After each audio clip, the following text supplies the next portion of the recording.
आप सबको जय मसीह की।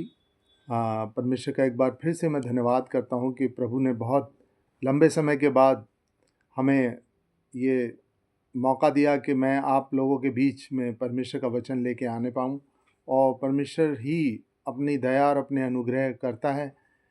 प्रियो, आज परमेश्वर हमसे अपने वचन के द्वारा बातें करना चाहता है। आज का वचन जो लिया गया है वो भजन संहिता 34 से लिया गया है, जो परमेश्वर ने मेरे और आपके लिए ख़ास तौर पर दिया है कि हम किस प्रकार से अपने जीवन को व्यतीत करें।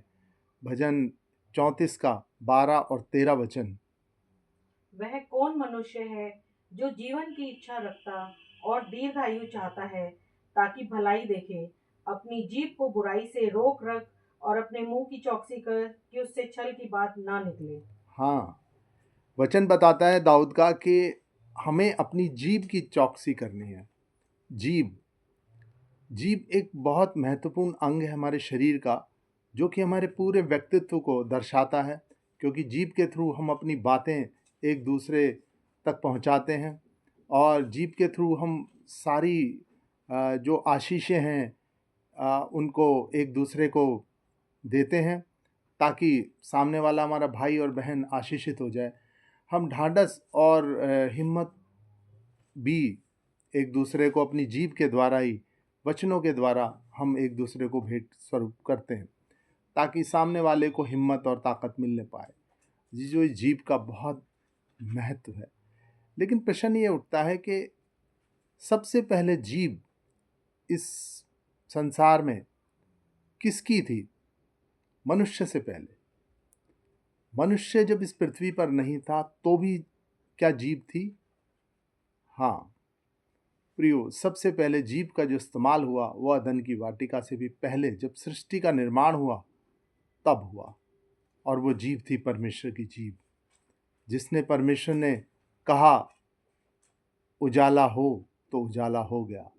वो परमेश्वर की जीभ के द्वारा ही संभव हुआ, और परमेश्वर ने अपनी जीभ का भरपूरी से इस्तेमाल किया और समस्त ब्रह्मांड को रच दिया। प्रभु ने पहला शब्द बोला उजाला हो तो उजाला हो गया। उसके बाद जल और पृथ्वी में जल और आकाश में अंतर बनाया, और ऊपर को जल कहा और नीचे को पृथ्वी। इस प्रकार से 6 दिन तक परमेश्वर ने पूरी ब्रह्मांड को, पूरी सृष्टि को, पूरी पृथ्वी को रच दिया। सूरज, धरती, चांद, सितारे, जल, आकाश, पृथ्वी, वायु, अग्नि, वनस्पति और समस्त प्राणी जगत को परमेश्वर ने अपनी जीभ के द्वारा, अपने वचन के द्वारा सृज दिया। ये जीभ बहुत ही महत्वपूर्ण है। प्रियो, वो परमेश्वर की जीभ थी और परमेश्वर ने उसका भरपूरी से इस्तेमाल करा। एक जीभ और थी जो अदन की वाटिका में चली थी, और वो जीभ थी शैतान की, जिसे हम इब्लीस के नाम से जानते हैं। प्रियो, एक जीभ परमेश्वर की थी जिससे आशीष और जीवन उत्पन्न हुआ, और एक जीभ शैतान की थी, इब्लीस की थी, जिससे मृत्यु और परमेश्वर से अलगाव आ गया। उसने हवा को भड़काया कि तुम इस वाटिका के फल निश्चय रूप से खाने पाओगे और तुम निश्चय ना मरोगे, बल्कि तुम्हारी आंखें खुल जाएंगी। प्रियो, ऐसी झूठी जीभ शैतान की थी, जिसने इस पृथ्वी पर मृत्यु और हर प्रकार की बुराई उत्पन्न कर दी। प्रियो, यहाँ पर दाऊद अपने वचन में कहता है कि जो भलाई देखना चाहता है वो अपनी जीभ को बुराई से रोके रखे। क्या हम ऐसा करते हैं? हमारा जीवन क्या है? हम अपनी जीभ का किस प्रकार से इस्तेमाल करते हैं? क्या हम परमेश्वर की जीभ के अनुसार बोलते हैं? जिस परमेश्वर ने हमें बनाया, आदम को उसने भूमि की मिट्टी से रचा और अपने जीवन या अपने उसके नथनों में अपने जीवन का श्वास फूका, ताकि वो जीवित प्राणी बन जाए। क्या हम उस परमेश्वर की संतान नहीं? अगर हम उस परमेश्वर की संतान हैं तो फिर हमारे जीवन में ये पाप, ये हर प्रकार की बुराई, ये हर प्रकार का दोष, एक दूसरे पर दोष लगाना, एक दूसरे की चुगली करना, एक दूसरे के लिए अपशब्द बोलना, एक दूसरे के लिए श्राप देना, क्या ये परमेश्वर की जीभ है? सवाल मेरे और आपके लिए आज। हम एक वचन देखेंगे जहाँ पर प्रभु यीशु मसीह बात करता है। तो हम यूहन्ना 8 का 43 से 45 तक पढ़ते हैं, जहाँ पर परमेश्वर इस बात को क्लियर करता है। तुम मेरी बात क्यों नहीं समझते? इसलिए कि तुम मेरा वचन सुन नहीं सकते। तुम अपने पिता शैतान से हो और अपने पिता की लालसाओं को पूरा करना चाहते हो। वह तो आरंभ से हत्यारा है और सत्य पर स्थिर ना रहा, क्योंकि सत्य उसमें है ही नहीं।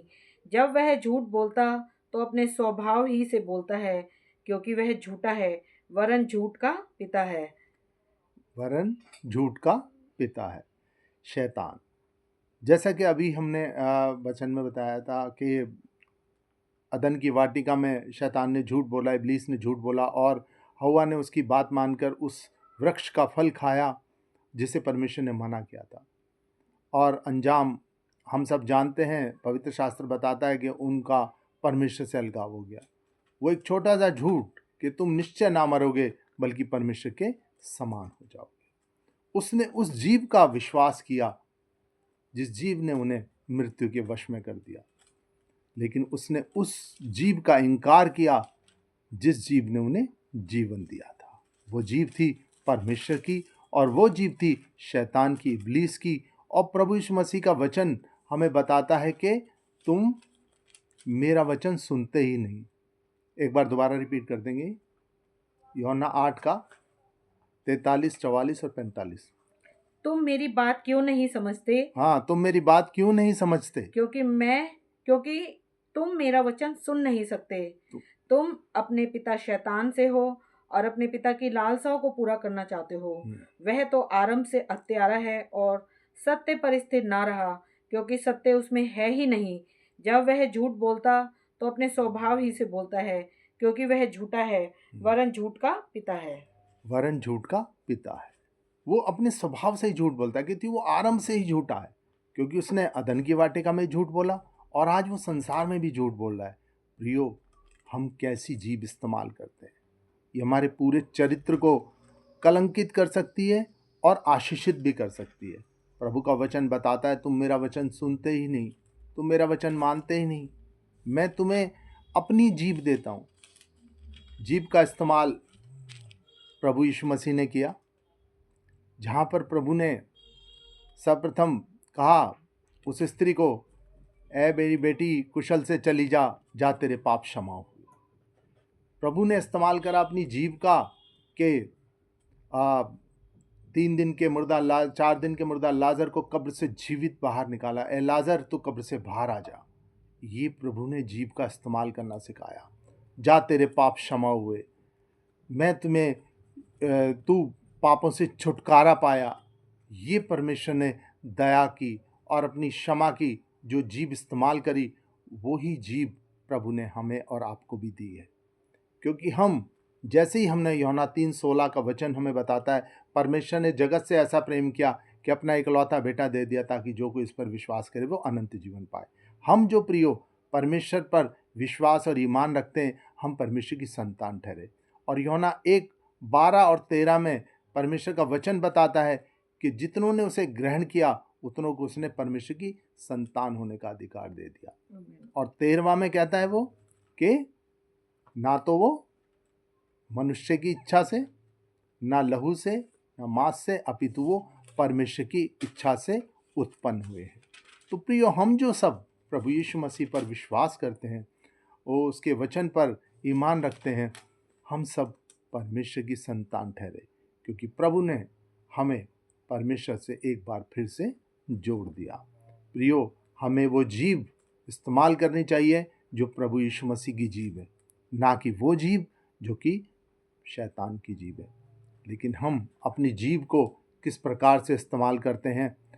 प्रियो, एक एग्जाम्पल हम देखेंगे प्रेरितों का काम 19 बाब से। वहाँ पर भी एक जीभ चली थी। वहाँ पर एक जीभ चली थी एक व्यक्ति की, जिनके 7 भाई थे, उनमें दुष्ट आत्माएं थी। वो वचन पढ़ देंगे, प्रेरितों का काम 19 बाब उसकी 13 से 17 तक हम देखेंगे। परंतु कुछ यहूदी जो झाड़ा फूकी करते फिरते थे, यह करने लगे कि जिनमें दुष्ट आत्मा हो उन पर प्रभु यीशु का नाम यह कहकर फूके, जिस यीशु का प्रचार पौलुस करता है, मैं तुम्हें उसी की शपथ देता हूँ। और सिकवा नाम के एक यहूदी महायाजक के 7 पुत्र थे जो ऐसा ही करते थे। पर दुष्ट आत्मा ने उनको उत्तर दिया, यीशु को मैं जानती हूँ और पौलुस को भी पहचानती हूँ, परंतु तुम कौन हो? और उस मनुष्य ने, जिसमें दुष्ट आत्मा थी, उन पर लपककर और फिर उन्हें वश में लाकर उन पर ऐसा उपद्रव किया कि वे नंगे और घायल होकर उस घर से निकल भागे। प्रियो, देखा आपने, वो व्यक्ति भी प्रभु के नाम से दुष्ट आत्माएं निकाल रहा था, लेकिन प्रियो, दुष्ट आत्माओं ने क्या किया कि वो उस व्यक्ति को दुष्ट आत्माओं ने इतना प्रताड़ित करा कि वो उनको वहाँ पर कपड़े तक फाड़ दिए उनके, और उन्हें नंगा वहाँ से भागना पड़ा। क्योंकि दुष्ट आत्माएं भी जानती हैं प्रभु यीशु मसीह की जीभ को। क्योंकि जब प्रभु यीशु मसीह का 40 दिन और 40 रात उपवास के बाद वो जंगल में गया, तो शैतान से प्रभु का सामना हुआ, और शैतान ने क्या कहा? सबसे पहले, तू इन पत्थरों से कह ये रोटी है, तो ये रोटी बन जाएंगे। प्रभु यीशु मसीह ने क्या कहा? परमेश्वर का वचन कहता है, मनुष्य रोटी से नहीं अपितु परमेश्वर के मुख से निकले वचन से जीवित है। प्रभु, ये जीभ का इस्तेमाल प्रभु ने किया। शैतान तो इस संसार में है प्रियो, और वो अपनी जीभ का इस्तेमाल करता है कि हम विनाश में आ जाए, हम नाश हो जाए हमारा। लेकिन परमेश्वर की जीभ हमें उस शैतान के सारे बंधनों से मुक्त करती है और हमें परमेश्वर के निकटता में लाके सुरक्षा प्रदान करती है।